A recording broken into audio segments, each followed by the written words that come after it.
Friday, the day when Jesus died, to show us love. And yes, God absolutely loves you too, Richard Dawkins.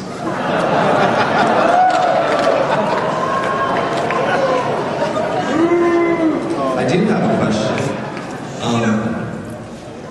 Can I take 30 seconds to prefix it? Ask a question. That's interesting for an open-minded group. I do want to ask a question. Please ask a question. That's interesting. I don't see much love. That's the question.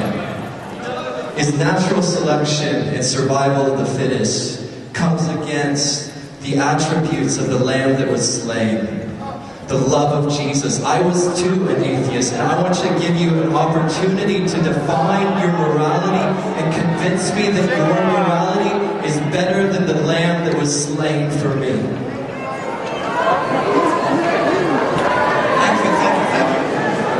Thank you. Well, I thought I'd actually rather dealt with that question.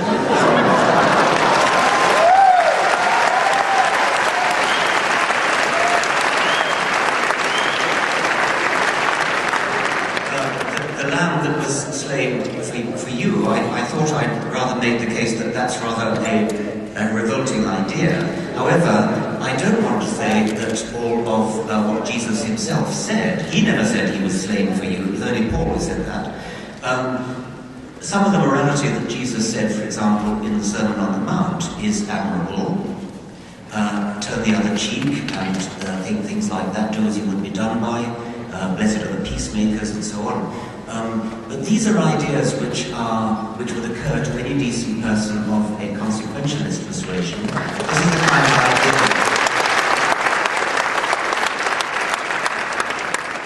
This is the kind of idea which we would wish to come up with, if we had indeed intelligently designed morality. I thought at the beginning of your question there was a suggestion of denigrating Darwinian natural selection as producing morality. And of course, you're right there that natural selection, if we abode by the principles of Darwinism in naive form, if we were as selfish and as ruthless as a naive interpretation of Darwinism might prescribe, then indeed we would be very nasty people.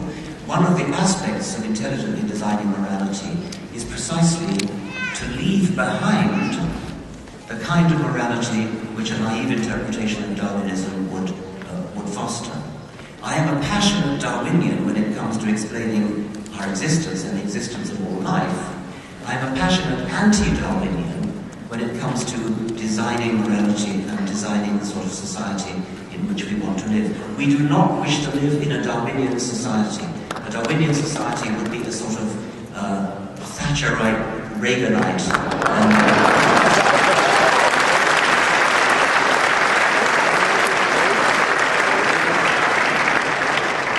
Yes. Next question. Good evening. You're an inspiration. Keeping in mind homeopathy, faith healing, creationism, intelligent design, and prohibitions on stem cell research, do you feel that there should be more stringent legal protections for science, scientific research, scientific education, scientific popularization, possibly in the form of a constitutional amendment? Is Sean around? Can I deflect this question onto Sean Kendall?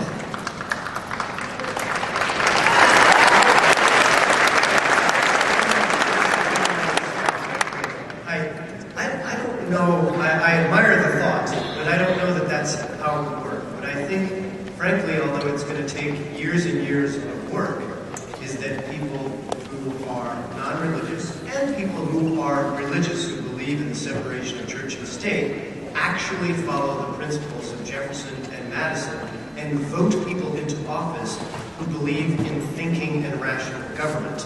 And that's going to take years, but that brings it back to what I'm hoping I see from people in this room, especially the young people in this room. I'm going to turn it back to Richard here a minute, but I would ask the young people in this room to go to that pub event, not just to have a beer, but to talk about when you are going to run for the legislature, for the school board, for the city council, and take back this country. It's work to change the world.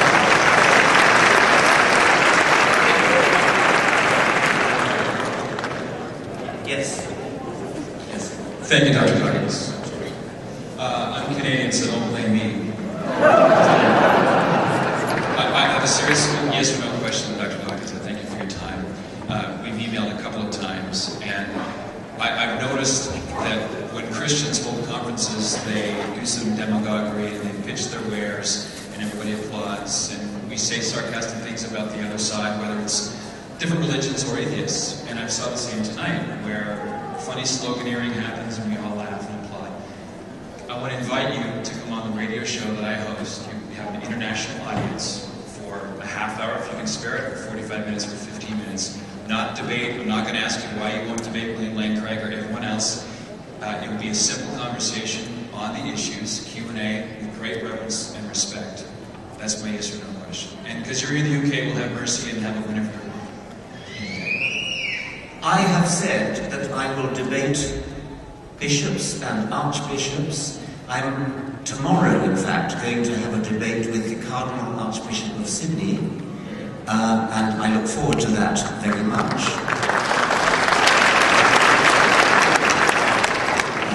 A month or so ago, I had a debate with the Archbishop of Canterbury, and I'm shortly to have an encounter, and a little bit before that, with the Chief Rabbi of England.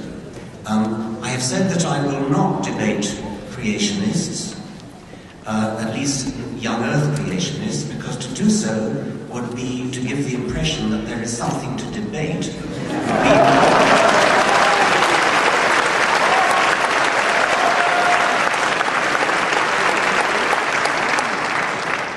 And I will not share a platform with a man who has publicly, on more than one occasion, defended the genocide described in the Bible, in the Old Testament, the genocide of the then children of Israel against the Canaanites and the Amalekites and so on the grounds that God ordered them to do so, the same grounds as Abraham ordered to kill his son, and who went on to say, we might think rather magnanimously, oh, but what about the poor Canaanite children? Because they, after all, were not sinful in the way that the Canaanite adults were. Surely it was wrong to slaughter the Canaanite children. And he said, oh no, but you forget, they were going straight to heaven. So it's all right to slaughter those children, because God had plans for them going to heaven. And he went on to say that the people he felt really sorry for were the Israeli, as he could call them, the quote, Israeli soldiers who were put in the unfortunate position of having to slaughter all those women and children. I'm not going to name that man, I'm not going to give him the publicity, but I will say again that I will not share a platform with that man.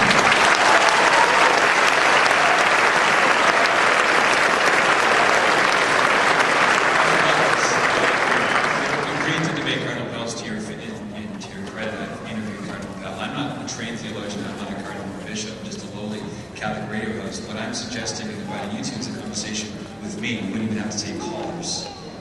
Anyway, you're on the spot a little bit. I'm not on the spot in the least. I'm giving you a very adequate answer.